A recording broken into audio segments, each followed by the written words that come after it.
Hello, and welcome. Today we're going to be looking at the new movie Boss Level, directed by Joe Carnahan. It stars Frank Grillo, Mel Gibson, Naomi Watts, and a ton of other people. I will say I went into this movie with the expectation it was gonna be bad. I judged a book by its cover, or a movie by its poster, and I couldn't have been more pleasantly surprised. So let's get to it, because I have a lot to talk about. This is Redeye Reviews.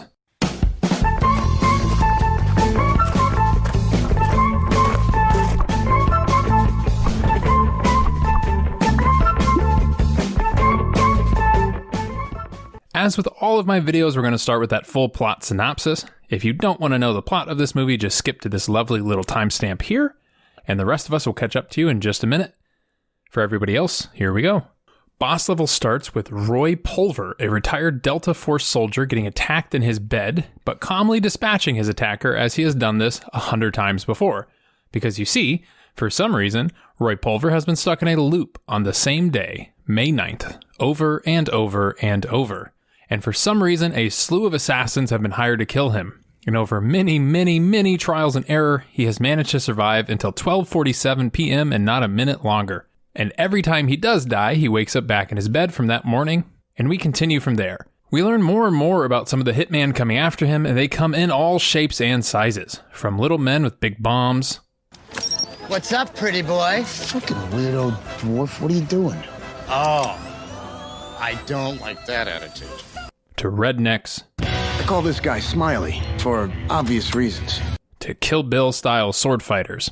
I am Guan Yin, and Guan Yin has done this. When he finally gets a moment to think, he tries to call his ex and learns that she died the previous night in a quote-unquote accident. He knows something bad happened to her, and he tries to learn more. And while hanging out at a bar, he mentions this guy next to him here is a tech genius, and that lady over there is a 3-time professional sword fighter. Don't worry about that right now, it's not really relevant, but it's gonna come into play later. Oh, and Jeong is the bartender, because he's in every freaking movie. We learn in a flashback that when he visited his ex, she took some samples from him and put his DNA into this machine they call the Osiris. This gives you control over a portion of time, and not allowing you to die, because basically when you do, it just resets.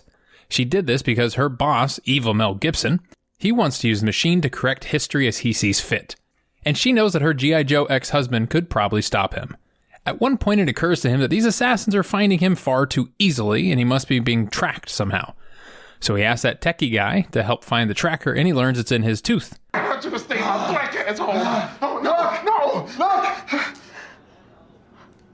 Oh my god. What? So with his newfound knowledge, he uses his own tooth as bait to trick the assassins into some traps so he can deal with them a bit easier. It was a personal gift from Karl Walter. Hitler kept it in his desk in Munich. You been killing me with fucking Hitler's gun this whole time? This works all the way up until the point he tries to break into Mel Gibson's big base and he encounters the Chinese sword fighting lady. I am Guan Yin, and Guan Yin has done this. After several attempts, he realizes he can't defeat her, so he goes back to the bar and asks that 3-time pro sword fighter to teach him stuff. See, I told you it was relevant. He then is able to defeat her, and he gets to the big boss. I am Roy, and Roy has done this. But Mel reveals that when he was fighting his way into the base, they were also sending someone after his son. Quick catch up here. He isn't really in his son's life because of his work in the military, so his son just knows him as like his mom's friend. Okay, so back to it. Mel also tells him that if you stay in the Osiris machine too long, the world just simply ends. So Roy runs to save his son, and it is too late, as somebody has dispatched him. He then sees the end of the world, but that doesn't matter because when it happens, he just wakes up back in bed. He does, however, go into kind of a depression spiral, and he spends several attempts just moping around in bed, getting just horribly stabbed by this guy, until he finally decides to do something about his situation. Did you ever let me sleep? So he chooses to spend some time hanging out with his son, catching up on his life, learning about his interest, and kind of getting that part that he missed as a father back, and it actually is pretty touching. One day while doing this, though, his son tells him that his mom was frantic when she called him this morning. He then says, "This morning? I thought she died last night. But if she was alive this morning, that means I could possibly save her." So he breaks back into the base, checks those tapes, and learns that he has 17 minutes exactly between when he wakes up and when she gets killed. And this is when he enters the video game speedrunning community and hops on the helicopter right off the bat and gets there really quickly. Pretty clever strategy. He tricks all the assassins into following him there, taking them out old school Doom style, and manages to save his ex-wife. She immediately realizes what all this means, and she knows that the machine works, and that he must have been in it for some time to save her. She then says in order to fix the world from ending, he has to go back into the machine, resync with it, and then the day will restart one more time, and if he can survive it just once more through to the end, everything should go back to normal as it should. Okay, asshole. Just don't die this time. Piece of cake. We don't get to see this fabled run as the credits end here, but rumor has it was a speedrunning world record, and I'm sure some of you YouTubers will attempt to break it soon. Okay, now I actually loved this movie. It is definitely one worth watching, maybe even rewatching. And yeah, maybe the reason I enjoyed it so much is because I absolutely love Bill Murray's Groundhog Day, and this is basically that movie on steroids, but rather than a boring, mundane day, it is the most intense, drama, action-packed day a human could ever have lived through. Here, we let Bill Murray learn the piano, but Roy chooses to learn sword fighting. Bill gets his daily encounter with Ned. Hey, Phil Connors! Ned? Roy gets his daily carjacking in with this guy. I'm being carjacked! Yes, you are. That acknowledgement to the classic film was actually kind of fun to watch. And that might bother some people that those elements feel like a clear ripoff of Groundhog Day, but I mean, any movie where you're stuck in a daily loop is going to feel like a Groundhog Day ripoff. So I'm going to let that part of it slide. The biggest difference is obviously rather than laughing, crying, and falling in love, Roy makes us laugh, drink energy drinks, and punch walls. It is a great addition to this style of movie. One of my favorite parts of the movie are all these failed attempts he has. Some are pretty graphic, involving him getting decapitated or hit by a bus, but it is definitely a level of dark comedy that I personally find pretty funny. One of the parts that makes it so relatable is during these attempts, he just sometimes forgets steps that he has completed 100 times. Like he'll get distracted driving and just get hit by the bus. Or he gets distracted reading and gets mowed down by the helicopter. And that part was so real and so relevant that a lot of his failed attempts were just because he forgot something. Or when he does eventually make it to new places he's never been before, he just screws up a lot. Must be me.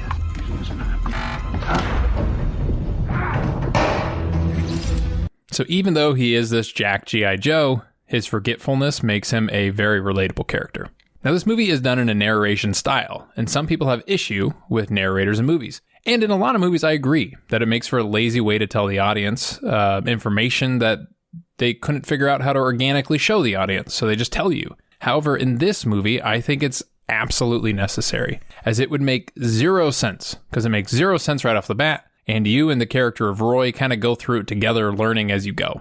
I'm a huge fan of the narration choice in this movie, and I think Frank Grillo did a fantastic job in doing the voiceover. Now, on the topic of casts, let's talk about some of those call-outs and a fun bit of trivia, because you guys know I can't resist good trivia. So Frank Grillo's son in the movie is played by his actual son, Yeoh, which explains their great chemistry and that realistic feeling and interactions, because it's a real relationship. The day he keeps repeating is May 9th, and that is also the director Joe Carnahan's birthday.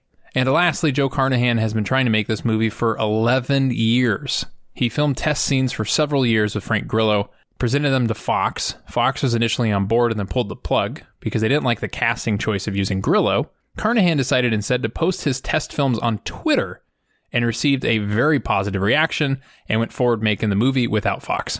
My final thoughts on this: even though the budget of this movie did restrict his vision a little bit, the star power and great acting make up for that lack of funds. It might not be a super original idea, but its mix of violence, ridiculous comedy, and a surprisingly well-done, heartful depiction of fatherhood, and it makes for a very entertaining movie that is definitely worth the watch. If you do want to watch it, you can find it on Hulu. No special subscription needed, just standard Hulu. For what it is, I'm going to give this movie an 8 out of 10. And yes, that is biased, because I love Groundhog Day, and I don't care, and I'm in a good mood. Thank you guys so much for watching. Please subscribe, like, leave some comments if you want to talk movies. I'm always down. We will catch you on this Saturday with something else. I don't know, maybe Clerks. That seems like a good one to do. Hey, we'll see what happens when Saturday comes around, but until that fateful day, stay happy and stay healthy.